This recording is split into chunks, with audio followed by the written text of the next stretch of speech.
Hi everyone, welcome back to my channel. My name is Kari and today I will talk about my movie and TV favorites for 2022. I have another 2 videos about my favorites already on my channel. I will leave the playlist here in the screen and in the description below. And this year I decided to put all of my favorites in just one video. So I will talk a little bit less about each one of them, but still I want to recommend them to every single one of you because they are great. For some of these, not for all of them, I have to say a spoiler warning, so just be aware of that. I watch a lot of stuff and I have a lot of favorites, so I have honorable mentions for both categories. First, I will talk about movies and then TV shows, and I will leave the timestamps for the honorable mentions and then the favorites. If you enjoy this kind of content, please subscribe to the channel. I upload videos about TV shows, movies, and books. And now let's start with my favorites. The first category is movies. I love watching movies. I love going to the cinema. This year wasn't the best year. It was a surprising year, I have to say, because some of these I didn't expect to love them as much as I did. First, starting off with my honorable mentions, and the first honorable mentions of movies is not actually a movie. It is the Harry Potter 20th anniversary special. This was amazing. I cried a lot and it was just so heartwarming. Every single thing about it just made me think about how I felt watching Harry Potter and growing up with it, and it was amazing. Cruella. This movie was a big surprise because I didn't want to watch it. I have a love-hate relationship, more hate than love, with the new Disney live-action movies. I hate a lot of those actually. So I didn't want to watch Cruella, but at the end it was a great movie. It had a great plot, cool costumes, great acting, it was funny, it was also emotional. I think it had everything and more, and I truly enjoyed it. Then I have Coda. This was the Oscars Best Picture Movie of the year, and it was great. It impacted me. I think it talked about important things and it was funny, and I love how they sing. I love Ferdia Sin's Sing Street, which is a movie that I love. I talked about it before. I just think it was a great movie, it's just not my favorite. Then I have It's a Wonderful Life. This is a classic and a Christmas classic. All the time that I watched the movie, I was expecting for the Christmassy part to actually play out, and it happens at the end, at the very end. I think it's a very important film. Everyone should watch it. It was long, but still I enjoyed it, so that's why it's here. Another honorable mention is Peter Pan, the movie from 2003. And this is pure nostalgia. I just love the feeling of this movie. It is a little weird and a little cringy sometimes, but I just think it's amazing. If you grew up with it, just rewatch it and you'll thank me later. And finally, Little Women, the 2019 adaptation. Why? Because I'm obsessed with this film. And I talk about it a lot. And I just wanted to mention it because I rewatched Little Women, and of course, it's one of my favorite things, but it's an honorable mention because it's a rewatch and I already talked about it a lot. Now, these are my favorite movies of 2022. They will be in the order in which I watched them. I mean, they are not ordered by how much I love them. I love them equally. I think they are amazing, but also they are very different. The first one is The Batman. Me, actually loving a superhero movie this much is strange, even to me. The only story I knew about Batman was through the TV show Gotham. And I know that is not the best reference, of course. And watching this film truly evoked the Gotham feeling that I loved. So I think that's part of the reason why I enjoyed it a lot. The setting, the story, the acting all felt very dramatic, but in a good way. I love the character growth. I think Batman, Bruce, was amazing. I have to say that I'm not a Twilight fan. I love Robert Pattinson from Harry Potter. But besides all of that, he was great in this movie. I think everyone realized that beyond all the criticisms, he did a great job. It was just a great movie. I watched it twice and I want to watch it again, and of course I'm waiting for the sequel. The next movie is Rescued by Ruby. This probably is because I'm biased because I have a dog. If you have a dog or you love movies about dogs, you should watch this film. The story is very heartwarming and funny. I just think it is a cozy movie, you know, like those Hallmark movies, but better. There are a lot of relatable moments on living with a dog, like getting a dog and all that is involved with that. Grant Gustin is a great protagonist, and the ending is heartwarming and satisfying and beautiful. The next movie is Bullet Train. This is an action movie. That's why I said this was a year of surprises, because I normally don't like action movies. But this was a great choice because it had a lot of funny moments and just great characters. It was bold and hilarious, with a great cast of actors, just a great dynamic. You never get bored. It is entertaining from beginning to end. It is just a great mix of action, drama, and comedy. I truly enjoyed it. I went to the movies with my sister to watch this, and it was the best experience. The next movie is Elvis. I wasn't that big of a fan of Elvis. I just loved the most popular songs. And I still don't say that after this movie I'm the biggest fan, no. But this movie really changed my perspective on Elvis and his life and his career and his impact on society. Not only because of the music, but because everything he represented. It was a very eye-opening movie and sad. It was depressing, I have to admit it. Towards the ending, it's quite depressing. I think Austin Butler doesn't look at all like Elvis. A lot of people say that he is Elvis, and I agree, but for the essence, because he doesn't look like him. But still, he was great. I think he gave it all, and you can see that in the film, that he truly loved the role, that he truly studied the character, and that he was very passionate about this film, and that's what matters, to me at least. I just think it is an experience. Just like Moulin Rouge, it has the same vibes, of course, because it's from the same director. It's just flashy, it gives you a lot of color and a different kind of editing that is great. It's very entertaining, even though it's more than 2 hours long. I don't know what else can I say. I loved it. I want to rewatch it. I want a lot of people to watch it. Like, I recommend it. And I just think it was a blast. It was a great biopic. My last favorite movie is Guillermo del Toro's Pinocchio. This movie is a masterpiece. There's no other way to describe it, actually. It gives a deep essence to the story that we already thought we knew. The creativity put in this story is just mind-blowing. It is a new perspective on an old story, and I just think it works so well.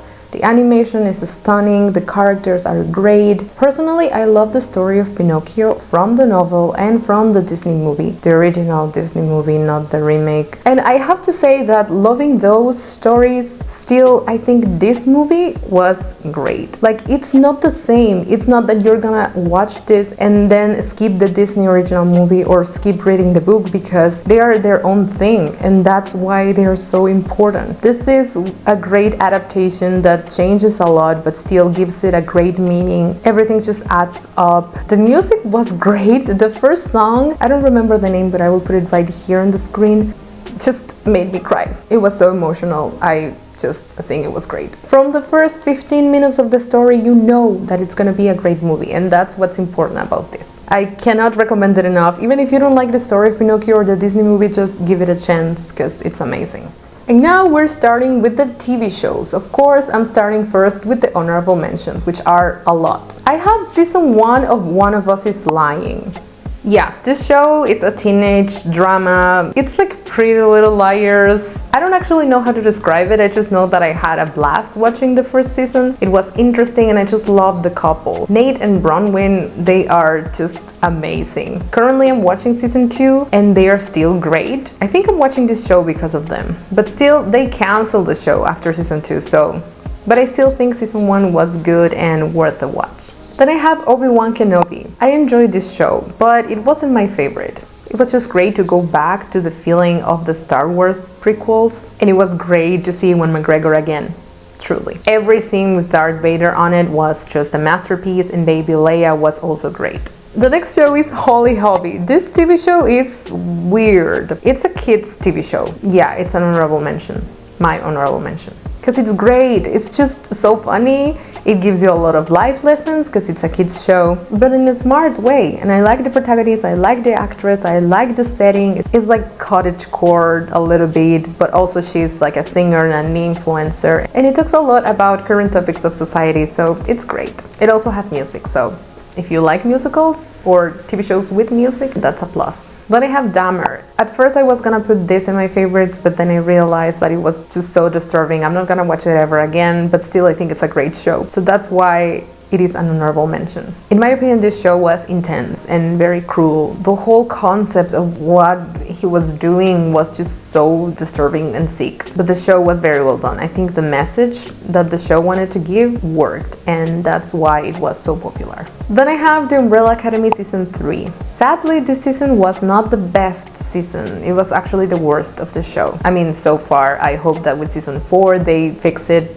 also because it's the last one. But it was still entertaining. I have to say that the first scene when they fight dancing footloose was epic. Now we're starting my favorite TV shows. They are also in the order in which I watched them, in the order in which I started them, because I'm going to start with one that I finished at the end of the year, but the first season I watched it in January, and that is This Is Us. And I mean all the seasons. I watched the complete show this year. This show is life in a nutshell. It gives you a lot of lessons about life, about family, love, self-love, filial love, adoption, parenting. It's just everything. The characters are relatable and you learn a lot because they make a lot of mistakes. All the characters are flawed and you can see like how they have to overcome that, how they get better, how they get worse, and there's just a lot of heart in this TV show. It makes you enjoy the little things about life. Like truly, I started paying more attention to those little things in my life since I started This Is Us.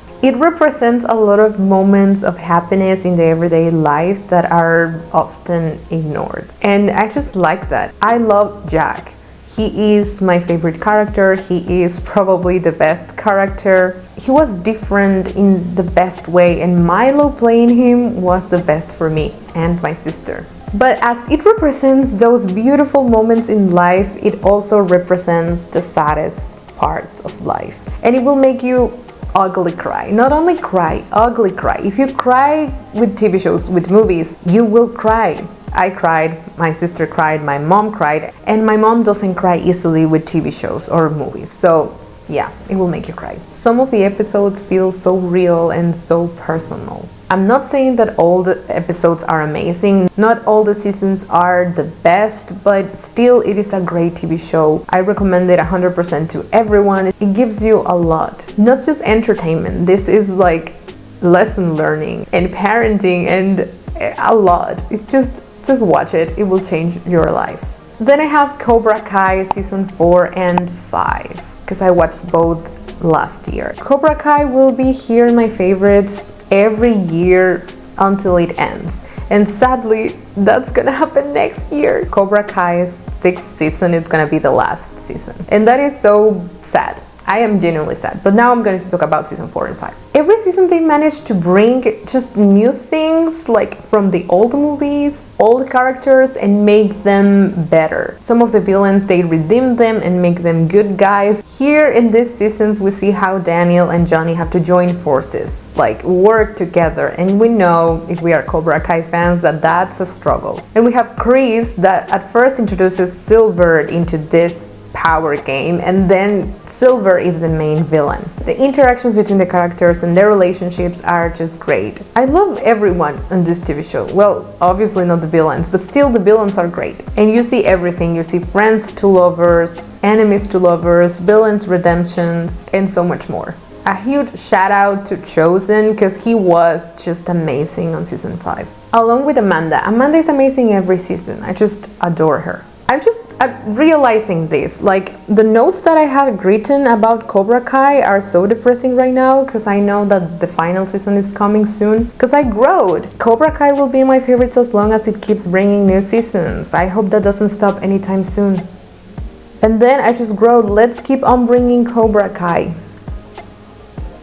Well, all good things end, so yeah. But it's a little depressing now. Still, watch Cobra Kai, you won't regret it, please. The next TV show is Heartstopper Season 1. How could I not talk about Heartstopper? When I watched it, I didn't know if I wanted to cry because it was too adorable, or if I wanted to marry someone as cute as Kit Connor. This is a fresh take on teenage relationships, like real, actual, current teenage relationships. The love story is everything, the characters are great, just the story really comes to life. I read the comic after watching the show, but I could see like how they recreated it, how they gave it more than it already had in the comic. And that was just good, a great adaptation, and we love that. Of course, I'm waiting for more, and we're gonna get 2 more seasons. Season 2 is coming very quickly, and I'm very excited. Next show is Youn Royals Season 2. Let's keep up with the gay couples. Another gay romance, another favorite. This season was amazing. I feel it was more mature. Characters grew a lot. Like, Willem was the best. Willem is my favorite character from this show, and his character development is the best. I think that was very well done. I just loved everything. The scene of the party, the kiss at the party, it was all amazing. You could feel the tension through the screen. You could touch it. The side plots were interesting as well. I have to admit, like, all the characters work so well. And I think I'm kind of in love with August, but I hate him at the same time. I don't know if you feel the same, leave it in the comments. Now we also know that season 3 will be the last. I'm wondering what's gonna be my favorite things for next year, because everything that I love is ending. Anyway, we'll find something else. But anyway, season 3 will be the last season of Youn Royals. I'm kind of sad, but at the same time happy, because it will conclude, it will be great, and I'm pretty sure that they will give us the happy ending that we deserve, and that the characters deserve. My last TV favorite is 1899. This was cancelled by Netflix. So now I'm realizing that every TV show I love is either ending or cancelled. Anyway, this show was great. It was very creative and wild, and it wasn't anything like Dark. It was its own thing. Of course, I didn't love it as much as I loved Dark, because I think Dark is top, like, of everything. But 1899 was great. I also watched the making of 1899, and it was amazing. Like, all the technology behind how the production was managed was great, and it was very challenging because it was all throughout the pandemic. So that adds up a little bit to how I feel about this show. I think the most important thing about this show was that it had a lot of potential. It had a varied cast of characters, of course, different nationalities, a lot of different languages, and it was an interesting mystery. It had the potential to go on. Like, there were already a lot of theories about what was going on, like what was real. That, I think, was the main question of this show, of this season, and we will never get an answer, which is very, very disappointing. I recommend you to watch it if you like Dark, of course, but also if you like sci-fi in general, like sci-fi TV shows. It's also very dramatic. It's a great combination of both. What else can I say? I'm just genuinely so sad that this was cancelled. Like, I cannot say anything else. And that's it for the video. Those were all of my favorites. I watched a lot of stuff, and I chose everything that was most important to me here. So I really hope you enjoyed, and if you haven't watched any of these things, I hope you have watched some so you can discuss in the comments with me. But if you haven't, I do recommend them a lot, so please watch them. If you enjoyed the video, please give it a like, share it with friends who love TV shows and movies as much as me and as much as you. And of course, if you enjoy this kind of content, subscribe to the channel. You can do it here for more videos about movies, TV shows, and books. Here on the screen first, I will leave the playlist of my TV and movie favorites so you can check out more recommendations, and also another video that you will enjoy. Thank you so much for watching this video, and I hope to see you in the next one.